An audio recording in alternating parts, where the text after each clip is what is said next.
พิธีเปิดงานบุญนมัสการพระธาตุ4โคตะบองประจำปี 2026 งานบุญนมัสการพระธาตุ4โคตะบองประจำปี 2026 ได้เปิดขึ้นอย่างเป็นทางการในวันที่29มังกร2026 นี้ที่เดินพระธาตุ4โคตะบองเมืองท่าแขกแขวงขมวนโดยการให้เกียรติเข้าร่วมของท่านวัดไซพงสวรรค์กรรมการกรมการเมืองศูนย์กลางภาค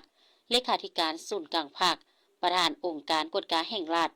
และหัวหน้าองค์การต้านการส่อรัฐบังหลวงขั้นศูนย์กลางท่านไสสนาโคตรภูธรกรรมการศูนย์กลางภาค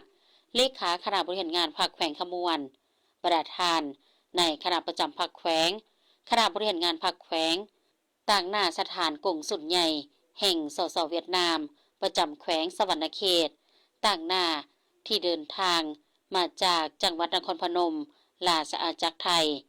พนักงานอาวุโสบำนาญประดาเมืองแผนกการและหัวหน่วยธุรกิจผู้ประกอบการเข้าร่วมท่านเดชศักดามณีคำรองประธานคณะกรรมการปกครองแขวงขมวนทางเป็นประธานจัดงานบุญนมัสการพระธาตุ4โคตะบองประจำปี 2026 ได้รายงานเกี่ยวกับการหั่งหากาเกียมและความพร้อมของการจัดงานวางแสดงและจำหน่ายสินค้าในงานบุญนมัสการพระธาตุ4โคตะบองประจำปี 2026 ในครั้งนี้ว่า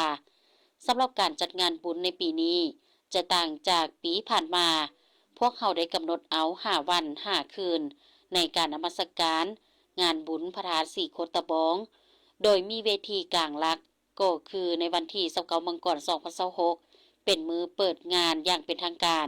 และสิ้นสุดในวันที่2กุมภาพันธ์2026ภายในงานจะมีหลากหลายกิจกรรมเช่นการแสดงกายศิลป์จากกองกายศิลป์แห่งชาติศูนย์กลางการแข่งขันกีฬาประเภท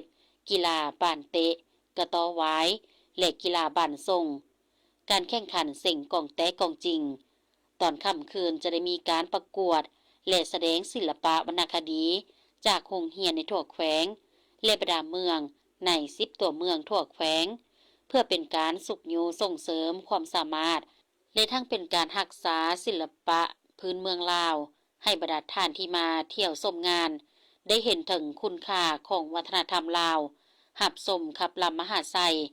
ลำเรื่องต่อกรขนาดดอกฟ้าวิเศษศิลป์เมืองหนองบก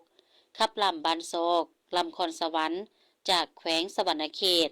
และการแสดงหมอลำเรื่องคบงานกองบุญที่มีสื่อเสียงจากภาคใต้และกิจกรรมอื่นๆอีกหลากหลาย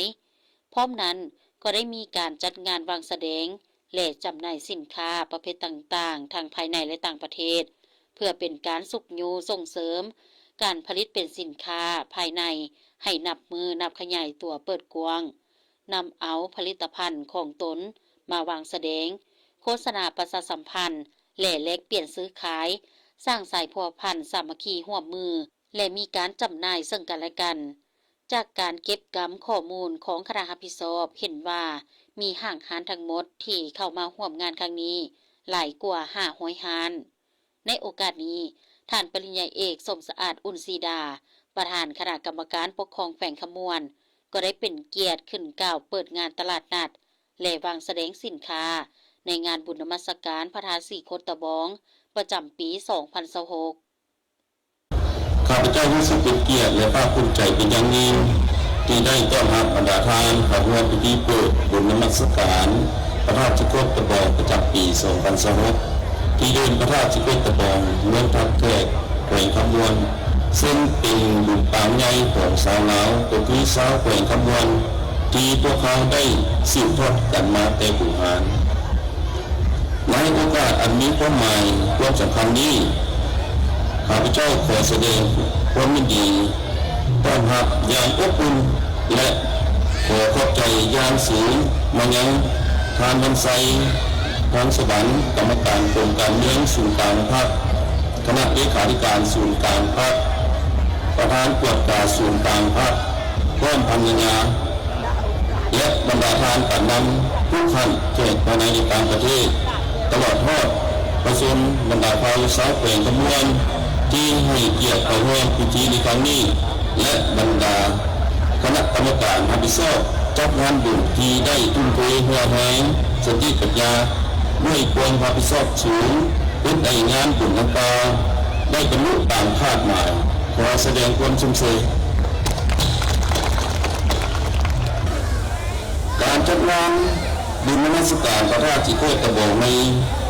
ทุกๆปีก็คือเป็นการอนุรักษ์รักษาสืบทอดและเสริมขยายมูลเชื่อคุณค่ามรดกอันดีงามของชาติก็คือกองแผ่นขมวลทั้งเป็นการศึกษาเรียนรู้ประวัติศาสตร์วัฒนธรรมพืชของประเพณีวิถีชีวิตที่เป็นเอกลักษณ์ของบรรดาเผ่าชาวแผ่นขมวลที่มีหลากหลายด้านนี้จะก็เป็นการส่งเสริมการท่องเที่ยวสร้างเงื่อนไขให้กับพ่อแม่ประชาชนพ่อค้าค้าขายได้นำเอาผลิตภัณฑ์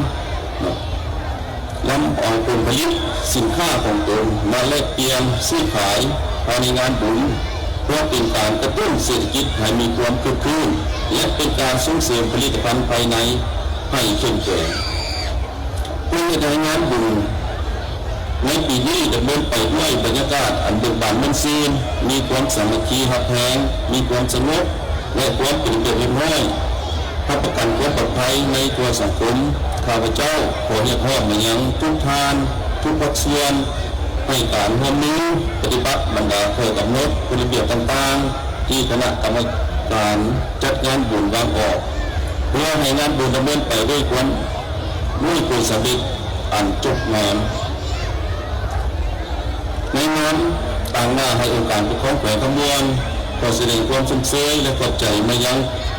ทุกภาคส่วน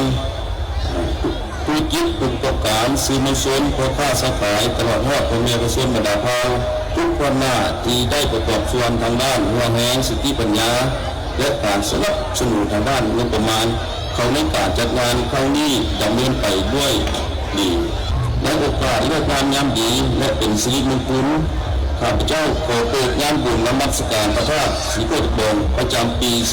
2566นับแต่วันนี้เป็นต้นไปขอแสดงความขอบใจ